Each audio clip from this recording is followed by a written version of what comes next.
The story begins by introducing us to the protagonist, Kazuma, an introverted otaku young man who rarely leaves his room unless absolutely necessary. His room, much like his computer, is completely filled with his favorite characters. Strangely, today Kazuma feels motivated to venture outside because a video game he has been wanting to try is being released. He prepares himself, cleans up, and sets out early in the morning. After a 5-hour journey by bus, he arrives at his destination. He manages to buy the video game, but it wasn't easy since he wasn't the only one interested, and the stores were reselling it at a high price. He must walk back home, even though the sun is his worst enemy. His tired eyes, after 3 days without sleep, can't bear the morning light, but the sacrifice was worth it. As he walks along the busy roadside, a girl passes by him, completely absorbed in her phone and unaware of her surroundings. Kazuma turns around upon hearing a noise. It's a farm machine heading towards the girl. Without thinking, Kazuma rushes toward her, his vision blurry from fatigue, but that doesn't stop him from achieving his goal. He manages to pull her out of harm's way but is struck by the machine in the process.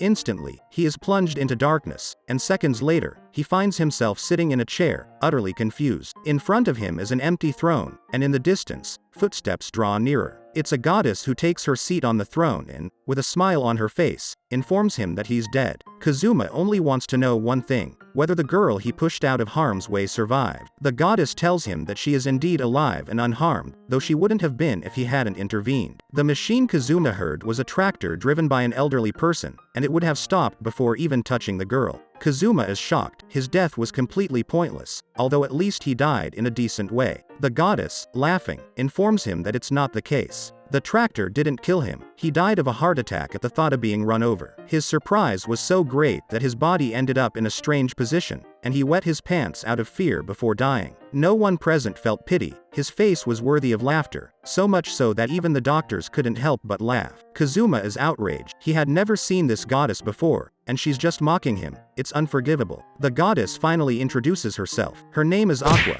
and she is in charge of guiding souls to heaven, though it's very boring. So she gives Kazuma 2 options. He can go to heaven, where in reality, he'll just be a soul, unable to watch TV, play, or engage in sexual acts due to his lack of a body, making him an eternal old man. Or he can be reincarnated into another world, starting his life from scratch. She gives him an extra option that many don't accept but won't hurt to mention. She can send him to a world filled with chaos caused by the Demon King, where his mission is to defeat him and end people's suffering. He would have special powers or abilities if he wishes, and he will retain the memories of his previous life, making it not a bad choice. Kazuma decides to accept the last proposal. He has nothing to lose, and it sounds interesting, so he gets to work. Aqua gives him many options for abilities, but he can only choose 3, so Kazuma concentrates to pick a good combination. Kazuma can't think with all of Aqua's complaints and taunts, so to annoy her, he decides to choose her as one of his abilities. From the void, another goddess appears, who will now take over Aqua's job. The request is accepted without problems, so Kazuma and Aqua travel to another world through a magical portal. Kazuma takes the opportunity to annoy her, and Aqua is devastated. Upon arrival, she can't stop crying and wondering what she'll do now. Kazuma is impressed by the new world. The goddess has sent them to a beginner's city, so they need to settle in and get some food.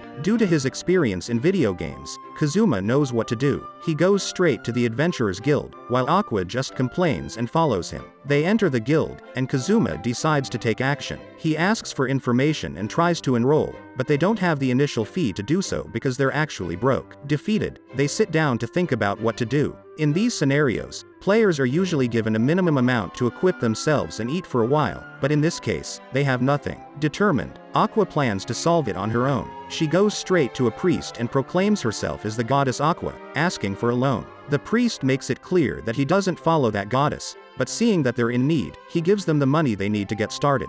Embarrassed, Kazuma and Aqua go to register, go through the initial protocol, and then place their hands on a magical crystal that will display their statistics and the occupation they can adopt. Kazuma, confident, thinks his statistics will be exceptional, but it's quite the opposite. They are very average, although his luck is very high. It's Aqua's turn, and everyone is impressed. Her abilities are almost on par with those of a goddess, so she can do any job she wants. The guild warmly welcomes Aqua, while Kazuma goes unnoticed. The action begins, days pass by, and Kazuma and Aqua work constantly to achieve something of their own. They slowly settle in, but it's not much. A month has passed, and one night before going to sleep, Kazuma realizes that they haven't done anything they were supposed to do. They're not there to work, they're there to defeat the Demon King. The day goes by normally, and before sleeping, Aqua decides it's time to take a hunting mission, which would level them up and bring them closer to their goal. Kazuma thinks about it. Even though they should do it, he lacks the necessary skills, making it dangerous. Aqua insists that she will protect him.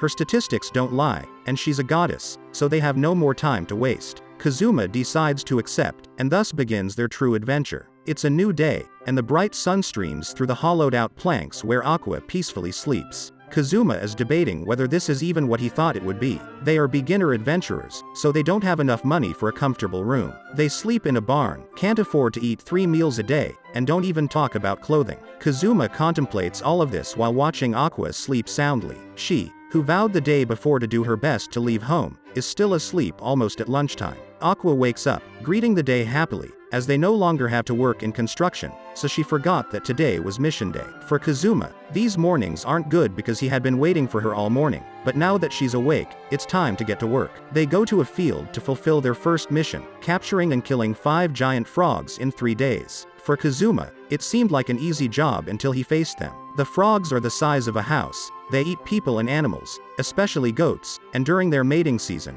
they become somewhat aggressive, so they need to be hunted to prevent them from causing harm. Kazuma runs for his life as he's chased by one of them. From a distance, Aqua takes the opportunity to laugh at him. Seeing him run like a desperate girl amuses her greatly, and she bursts into laughter. Her loud laughter draws the frog's attention to her, and Kazuma realizes it. He tries to warn her, but Aqua is so focused on mocking him that she doesn't pay attention. The frog jumps in front of her and, with its tongue, swallows her whole, slowly sucking her in. Kazuma quickly runs over and, with the help of his sword, kills the frog. Fortunately for Aqua, it remained still as it was about to eat her, making it easy to end its life. Aqua, covered in mucus on the ground, only cries. She thanks Kazuma for saving her and tries to hug him, but she's dirty, so Kazuma rejects her. Aqua feels disgusting. She wants to clean herself and eat properly, but she can't do either, so she envisions another frog and unleashes her anger on it. She charges her fist with a fire attack. All her anger and strength are in it as she goes all out against the frog.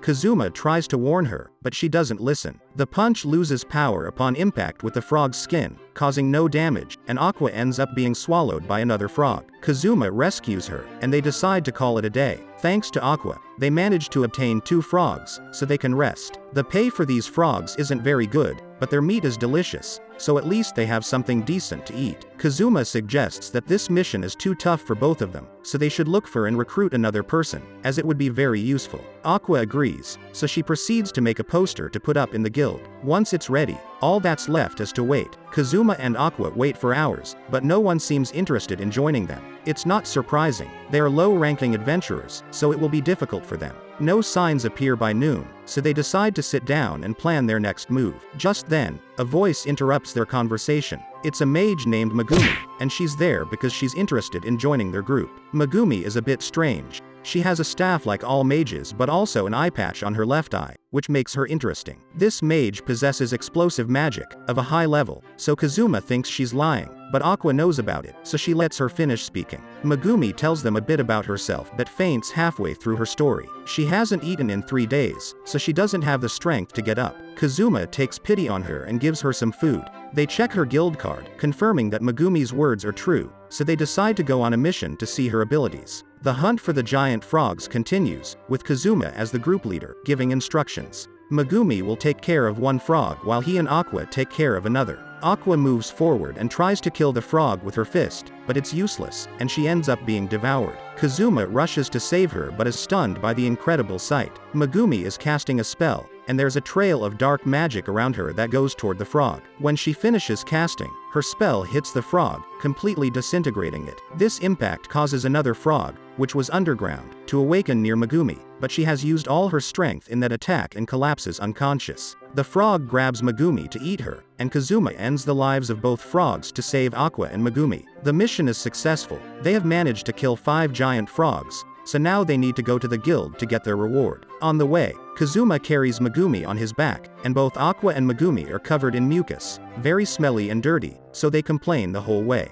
Megumi and Aqua can't stop talking about the mission, which worries Kazuma, as he has to deal with Aqua's childish attitudes and now Megumi's as well. Kazuma doesn't want to accept Megumi into the team and tells her openly. Her magic may be powerful, but if she doesn't use another type of magic that is useful to them, she will be a burden. Upon arriving, people can't stop commenting on how Kazuma is a pervert for covering those two small and helpless girls in mucus. Megumi seizes this opportunity to blackmail Kazuma. She wants to stay on the team even if they don't pay her. She just wants to use her explosion magic and have a bit of food, that's enough. This forces Kazuma to accept her reluctantly, so Megumi is now an official part of the team. They arrive at the guild, and as the leader, Kazuma handles the paperwork. They receive their pay and leave. The mission was tough for such little benefit, so they'll have to do something if they want to live comfortably. While Kazuma is thinking, a girl approaches him. She saw the recruitment poster and is interested in joining the group. Kazuma is completely enchanted when he sees her. She has knight abilities, which will be very useful due to her skill with a sword, and she is also very cute. The girl introduces herself as Darkness, with a very serious attitude, but when she breathes, she completely loses control and reveals her true personality. Darkness wants to be part of the group, so she's willing to do anything to be accepted. Kazuma's radar is activated. There's something strange about her, just like with Aqua and Megumi. It can be seen in their eyes, so he must be careful. Darkness doesn't know what personal space is, so she gets as close as possible to Kazuma to ask him what happened to Aqua and Megumi since she noticed they arrived covered in slime. Kazuma tells her a bit about the situation, trying to distance her by explaining that he doesn't have any special abilities. Aqua is very clumsy, and Megumi can only cast one spell per day. However, this has the opposite effect on Darkness. She doesn't get discouraged but becomes even more motivated. She's willing to be used as a human shield if necessary, as she has never been able to land a single hit in battle due to her inability to concentrate properly. Kazuma expected something like this, as his radar doesn't fail, so he rejects her. He has enough with Aqua and Megumi, but Darkness won't give up. She clumsily tries to seduce him with her charms. Kazuma, being a virgin and an otaku, falls for the game but manages to get out of the situation by pretending to be affected by alcohol. He goes straight home,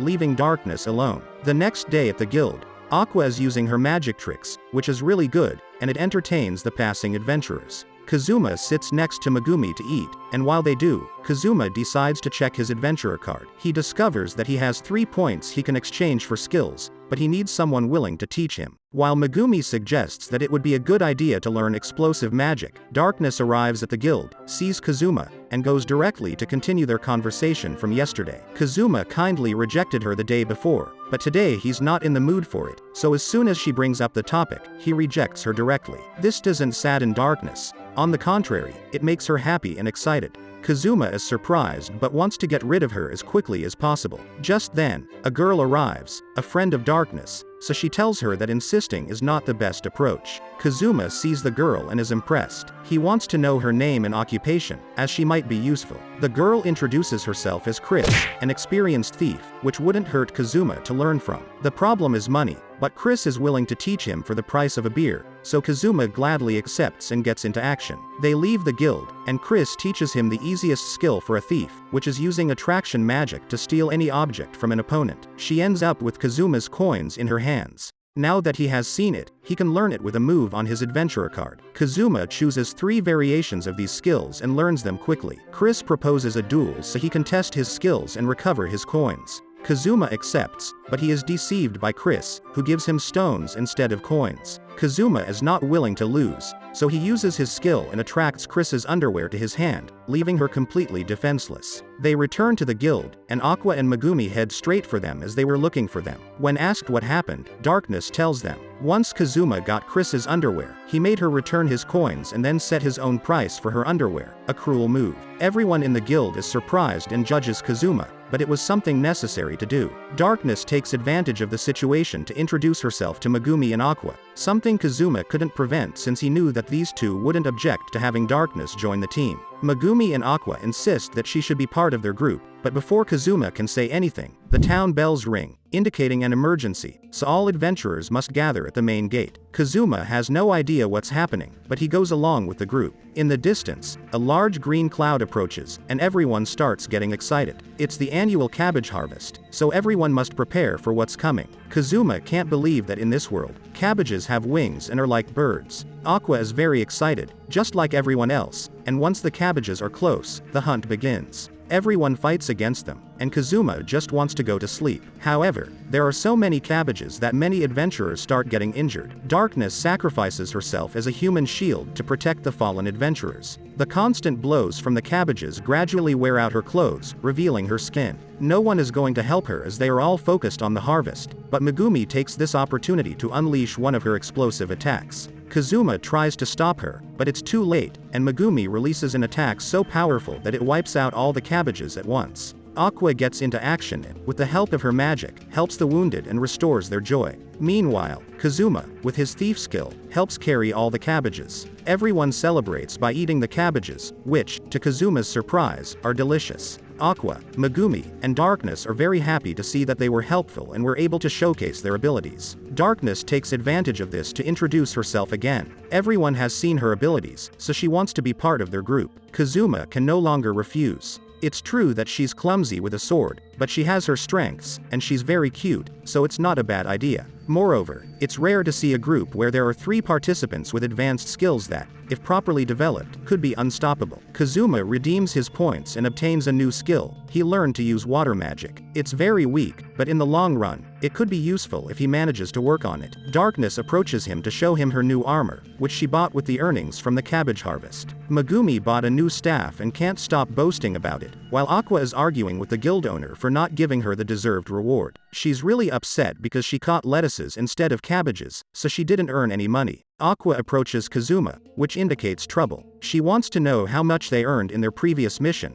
and to the surprise of all 3, they made a small fortune. Aqua needs to pay off her debt because she believed she would earn a lot of money and ended up spending more than she should have. She blackmails Kazuma to lend her some money, and she succeeds. With the rest of the money, Kazuma changes his clothes, buys an outfit that suits his personality, and a sword. Everyone is happy and eager to test their new acquisitions on a mission. Megumi wants to kill low-level monsters with her magic, Darkness wants to serve as a human shield, and Aqua wants a mission that will give them enough money. They go to the mission board, and the available missions are for advanced adventurers. This is because most of the monsters have gone into hiding, all thanks to a small army of the Demon King's forces roaming the area. Due to the lack of missions, each of them takes a different path. Aqua goes into merchant businesses, Darkness visits her family, and Megumi wants to test her magic, so she forces Kazuma to accompany her. Each one establishes a new routine, and the days pass by. Megumi has found a castle she can easily destroy with her magic, so every day, she and Kazuma go to practice her explosions, while he analyzes them. Time has passed, and Kazuma has become an expert in explosions. He wishes to learn that skill in the future, which excites Megumi. One day, while they are at the guild having a drink, the bells ring.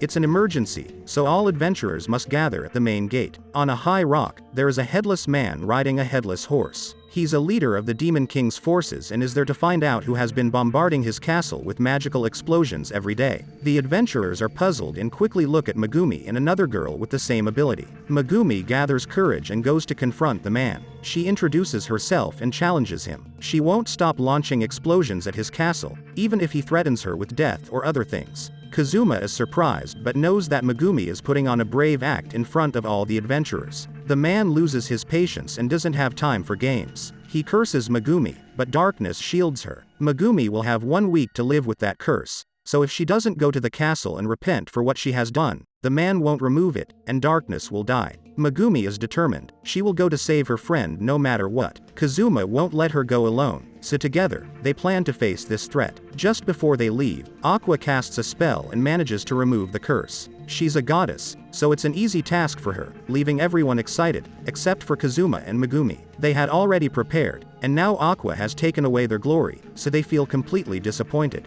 Aqua sleeps like a baby on an improvised straw bed without any issues. Kazuma is genuinely worried about their future. There are no missions, their money is running out, and all she does is sleep. Everyone gathers at the guild to discuss their situation. The amount of money they have is low, but the available missions are for higher-ranked adventurers due to their difficulty. Aqua wastes no time and pleads with Kazuma to accept a mission. She's tired of selling her creations part-time in the center and is accumulating debts again. Darkness has no problem going on a mission. In fact, it's even better for her if she can be used as a human shield. Megumi is a bit hesitant, but following Kazuma's orders is not a problem for her. Plus, she might be able to use her explosive magic during the mission. Kazuma agrees. It's dangerous, but they need money. So, he sends Aqua to choose a mission. He knows this will likely go wrong, so before she acts on her own, he stops her and looks at the mission. Aqua had chosen something that would lead them to certain death, so he was right to stop her. They look at the mission board and find a perfect one for Aqua. It requires purifying a lake, and although there are monsters there, they don't need to kill them, so it won't be very dangerous. Kazuma wants to know how long it will take her to purify the lake. Aqua confidently says maybe half a day,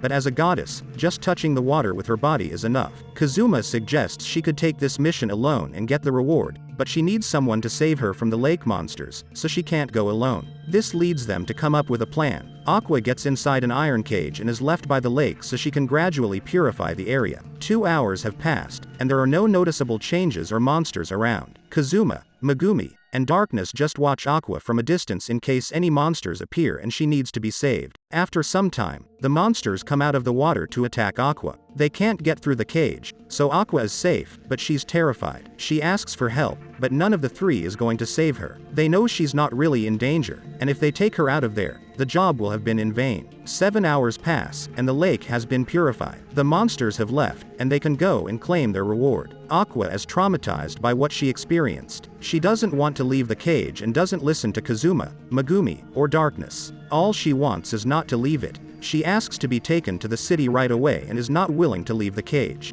Even though everyone offers to claim the reward for her alone, she doesn't react. On the other side of the world, we see a group of young people facing a dragon. Their leader, Kyoya, is about to confront it while his comrades ask him to leave. Kyoya is a hero sent by Aqua to that world. She gave him powers and a cursed sword to fulfill his mission. After defeating the dragon, they go to the city to celebrate. Kyoya hears a familiar voice and rushes to see. Kazuma arrives in the city with the other girls, but Aqua never wanted to leave the cage during the whole journey, she just sang. Kyoya quickly runs to the cage where Aqua is. He's seen his goddess, the one who promised him that she would save the world. Seeing her in that situation, he can't just stand by. He starts calling her, but Aqua is so lost that she doesn't hear him. Kazuma whispers to her that there's a devotee by her side, someone who is calling her a goddess, so she should do something. Aqua regains her composure. She had forgotten that she is a goddess, and now that she remembers, she returns to her old self. She leaves the cage and goes to the devotee to ask him what he needs, but when she sees him, she has no idea who he is. Kyoya is disappointed, but Aqua pretends to have forgotten about him. She has sent so many people to that world that she doesn't remember them all. Kyoya understands and tries to take her with him. He doesn't believe it's acceptable for a goddess to be locked in a cage. Kazuma explains the situation, but Kyoya misinterprets everything and becomes furious. He finds it unacceptable that his goddess is living in those conditions, so he will take her with him and give her the life she deserves with the other girls in his group. Aqua refuses. She's not interested, just like Megumi and Darkness. When Kazuma hears this, he says his goodbyes, and they all try to leave, but Kyoya stops them. He challenges Kazuma to a duel. The winner will keep Aqua. Kazuma quickly accepts and takes action. He doesn't have time to waste. He attacks Kyoya and destabilizes him, using his thief ability to take away his cursed sword and then hitting him on the head, knocking him out of the fight. Kyoya's other group members, 2 women, appear and are ready to fight for him. Kazuma has no time for games and warns them that he treats men and women equally, so he won't show them any mercy. Everything ends there, so they go to the guild to receive their mission reward. When they arrive, Aqua receives her payment, but at the same time, they inform her that the cage that Kyoya damaged while trying to take her out of there is worth double the reward, so now she has a huge debt. Kyoya enters the guild to confront Kazuma. Aqua seizes the opportunity and hits him hard in the face, demanding 3 times the amount of money she owes. Once Kyoya gives it to her, she happily goes to order food. Kyoya doesn't want any more trouble, he just needs Kazuma to return his cursed sword. Megumi informs Kyoya that the sword is no longer there. Desperate, Kyoya searches for his cursed sword while the others simply watch, eat, and laugh. The bells start ringing. It's an emergency, so all adventurers must gather at the main gate. When they arrive, they are surprised to see the headless man on the headless horse. He's upset because no one has gone to the castle. For the headless man, it's unacceptable that no one has gone to his castle. Kazuma informs him that they haven't been shooting explosive magic at the castle anymore, so he doesn't understand his anger. The headless man insists that this is not true. Megumi has continued with it, and since she faints when she finishes, she had an accomplice in her plan. Aqua comes out to defend herself because, thanks to that man, they haven't had any missions and have run out of money, so it's only fair. The headless man is indignant. He can't believe his friends didn't go to avenge the death of one of their team members. Darkness appears at that moment, leaving the headless man speechless, as that curse could only be removed by him. Aqua gathers in his face, The curse was very easy to remove, so she's not afraid. The man becomes filled with strength and decides to cast a curse on the entire city. Before he can do it, Aqua casts a blessed spell that damages the headless man. He's even more upset and tries to make another move, but Aqua stops him with her magic amidst laughter. The man decides to unleash a portion of his army to attack the city. Aqua tries to stop him, but she can't, so the entire city gets scared. The undead army is only after Aqua since she's a goddess, and they seek salvation. Aqua runs desperately through the area, screaming for Kazuma at the top of her lungs and goes straight to him to save her. Kazuma has no idea what to do, and he doesn't want to get into more trouble, but Aqua keeps chasing him, so he has to do something soon. He devises a plan. He leads the undead towards the headless man while Megumi prepares to attack. He gives the order, and she releases her powerful explosive magic on all of them. They've managed to defeat the army, but the headless man is still alive. He decides that it's time to stop playing and goes to confront them directly. The entire city rises against that man. They won't let him harm Ingino, so a group of them goes to attack him. Kazuma warns them, but they don't listen. The headless man throws his head into the air, and it stops time. With this, he makes his moves and quickly kills each one of them. Everyone is terrified. Kazuma doesn't know what to do and knows that if he doesn't find his weakness, they'll all end up dead. He calms down and starts thinking. He tries different types of magic to see which one affects him, and he realizes that he flees to water. Now that he knows his weakness, it's time to counterattack. He starts using his magic to throw water at him, but the headless man dodges it. Kazuma asks the entire city for help. The attacks don't hit the target, and Aqua makes her appearance. Kazuma remembers that she's a water goddess, so he asks for her help. Aqua is upset with Kazuma for his attitude toward her, but she knows that as a goddess, she must demonstrate her power, so she does. She gathers all her magic and casts a water spell on that man. The spell is so powerful that it affects the entire city, destroying the main wall but leaving the man immobilized. The headless man is not dead, but he has lost most of his magic. He tries to throw his head into the air again to make a move, but Kazuma acts first. Using his thief power, he takes the head away from the headless man and starts kicking it around as if it were a game. He passes it to the entire city to join in and drive him crazy. Aqua takes advantage of this and blesses him, making him completely disappear, saving the city and all its people. Darkness kneels and mourns the fallen in battle. She knew them all, and even though she shared very little with them, if she had the chance, she would want to have one last drink with them. The men appear behind Darkness, feeling a bit uncomfortable. Aqua, as a goddess, has the power to bring them back to life, so they are completely healthy. Darkness is utterly embarrassed. She didn't expect these men to hear her request, and now she doesn't know what to do while everyone laughs heartily. The next day, Kazuma goes to the guild, where he meets Aqua, Megumi, and Darkness, who are all happily drinking. Aqua goes straight to annoy Kazuma, but they are interrupted by the guild's owner. She informs them that they have received a reward for fighting against a member of the Demon King's army and surviving. Everyone present thanks them because if they hadn't been there, they would probably be dead, or worse. Kazuma, upon seeing the reward, is completely amazed. It's a considerable amount of coins, enough for them to live happily without worrying about anything. Kazuma wants to retire from adventures, and excitedly, he mentions it to the girls. None of them agrees because their mission is to defeat the Demon King, that's why they're there. To Kazuma's dismay, they have to pay for the damages caused by Aqua when she cast her spell because the state doesn't want to take full responsibility. Consequently, their fortune drops considerably, especially when divided among 4 people, so the adventures continue. After the battle, winter has arrived, along with the city's repairs. Kazuma is at the guild, contemplating the need for money. Aqua overhears him and fully understands. Everyone needs money, so they have to accept a good mission to have enough. Although it would be easier if Kazuma gave Aqua a portion of the battle earnings, this infuriates Kazuma because they have debts all thanks to Aqua, yet she keeps asking for money. Megumi and Darkness enter the guild and join them. Now that they're all together, it's time to choose which mission to undertake. Aqua selects one that pays well, Darkness picks one where they'll likely be attacked by werewolves, and Megumi chooses one where she can use her explosive magic. However, all these missions are difficult and could end in their deaths, so they are ruled out. Kazuma finds one with an apparently easy name, hunting snow spirits. These spirits are really weak and don't pose a threat, so capturing them won't be too hard. They set to work. Upon reaching the mountain, they quickly locate the snow spirits and take action. They capture them using nets and jars, and when they become exhausted, they use Megumi's magic to finish the job. They've accomplished their goal, so Kazuma decides it's time to leave. However, Aqua warns him that the battle has just begun.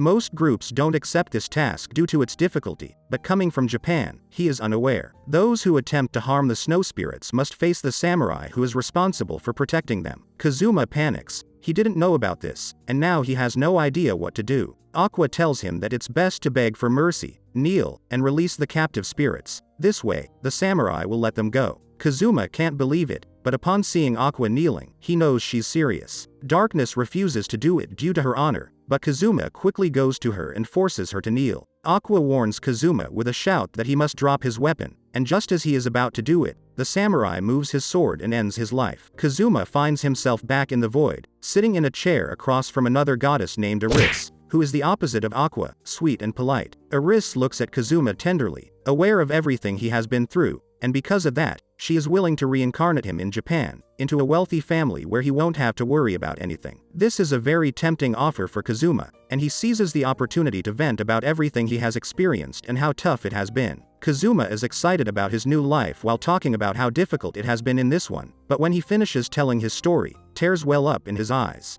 Kazuma is surprised by this, and just as he is about to reincarnate, he hears Aqua's voice interrupting the entire process. Aqua calls out to Kazuma, telling him that she has healed him, and now he can return. However, Eris told him this was impossible, so he's skeptical. Aqua, annoyed, asks who the overseeing goddess is, and when she finds out it's Eris, she becomes even angrier, insults her, and brings Kazuma back. Upon waking up, Kazuma is amazed by his death and asks how he died. Aqua confesses that he was decapitated by the samurai but assures him that he's now okay. Megumi and Darkness hug him in relief, so they can all return in peace. However, Kazuma can't stop thinking that there isn't a mission for beginners that they can complete without injury. When they arrive at the guild to celebrate, Aqua orders a lot of food, taking advantage of Kazuma being distracted, thinking about Eris. Winter continues, and Aqua is trying to warm up with a small improvised campfire. The fire is dying, so she quickly needs to find something to fuel it. She ends up trying to burn Kazuma's old vest. Kazuma gets annoyed and stops her, but the campfire still goes out. Kazuma decides it's time to do something about their situation. They arrive at a convenience store where Kazuma will get what he needs to upgrade their equipment. Before entering, he tells Aqua to behave and not do anything crazy. Inside, Aqua quickly goes to the store owner, grabs her by the collar, and starts insulting her. Kazuma stops her with a headbutt and apologizes to the store owner, who is his friend. Her name is Wiz,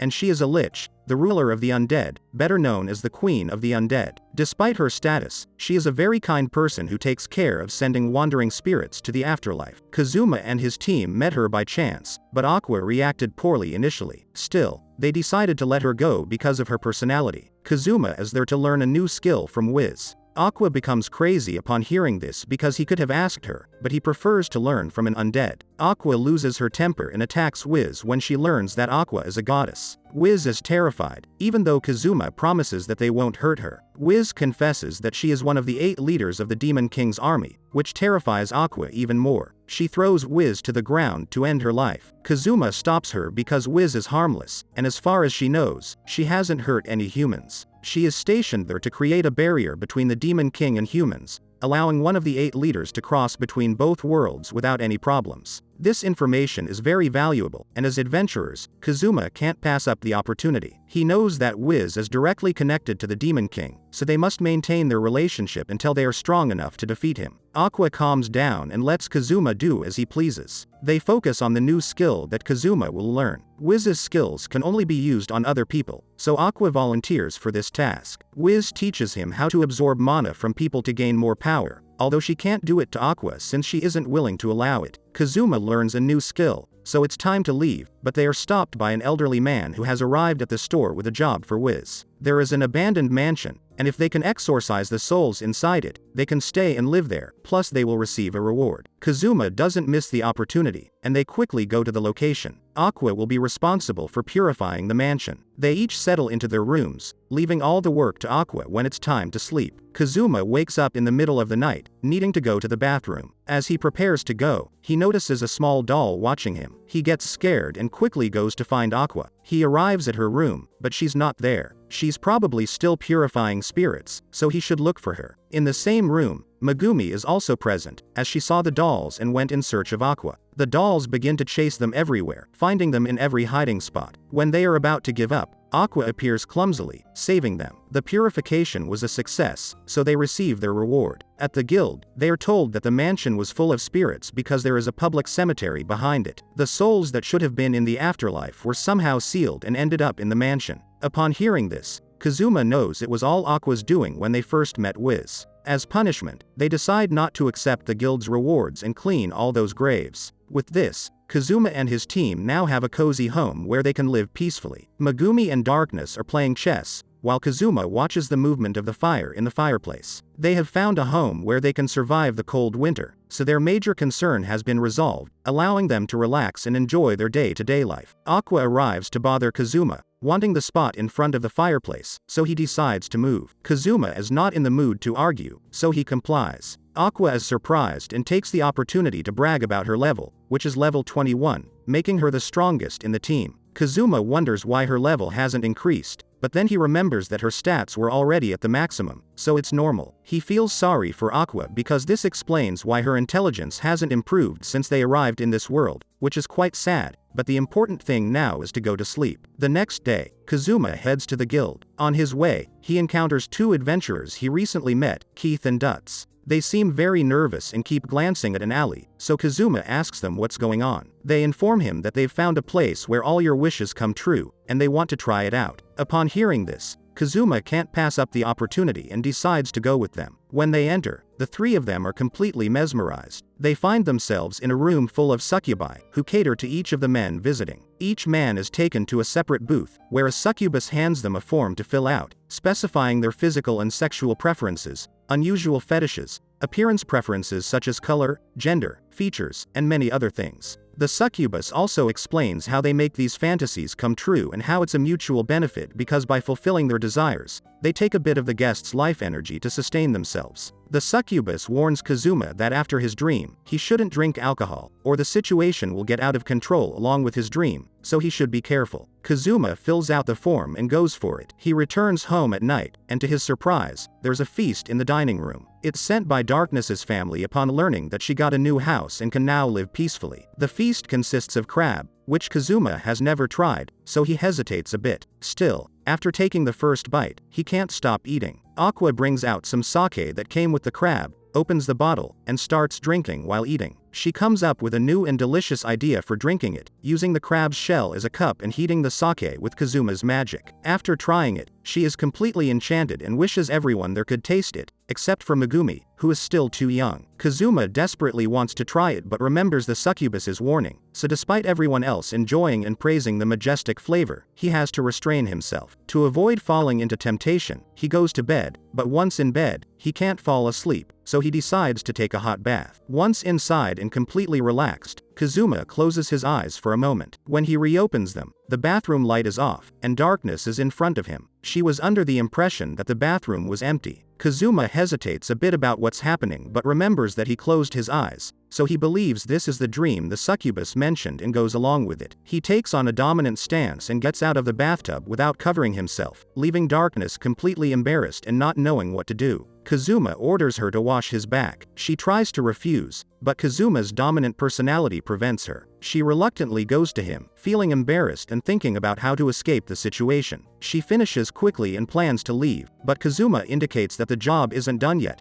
and she must do it with another part of her body. When Darkness is about to do it, Aqua starts screaming like crazy. Kazuma, annoyed at having his moment interrupted, vents his frustration on her, reminding himself that it's just a dream. When he arrives, he finds Megumi and Aqua surrounding a succubus who got stuck in a portal. That's when Kazuma realizes that what he's experiencing is not a dream. He quickly stands in front of the succubus to protect her, but Aqua and Megumi want to eliminate her because she seems to be controlling Kazuma. Kazuma warns the succubus to run, but she knows she must face her punishment, so she refuses. Kazuma won't allow his comrades to harm her, so he's ready to face them. Darkness arrives and tells them how the succubus is controlling Kazuma because he's been acting very strangely. The three of them decide they must put an end to her life. Kazuma engages in a fight against them so the succubus can escape. He ends up badly beaten and unable to get up, but his plan succeeds. The next day, Darkness doesn't know how to put her discomfort aside. Kazuma made them all believe that he was really being controlled and doesn't remember anything, all to avoid misunderstandings. Darkness gathers her courage and tells Kazuma a bit about what happened, but he just laughs to himself, thinking about the wonderful experience from the previous night. His thoughts are interrupted by the bells. There's an emergency alert. The guild announces that the destroyer is approaching the city, and all the inhabitants must flee, while the adventurers should head to the guild to prepare for battle. Everyone quickly packs their belongings to escape, but Kazuma doesn't understand what's happening. All he knows is that he finally has a home and is not willing to lose it. They go straight to the guild to gather more information and devise a plan. There, they learn that the destroyer is an ancient weapon created by a magical city that went out of control. There's no information on how to stop it, and the only thing known is that it has a powerful barrier that prevents any damage.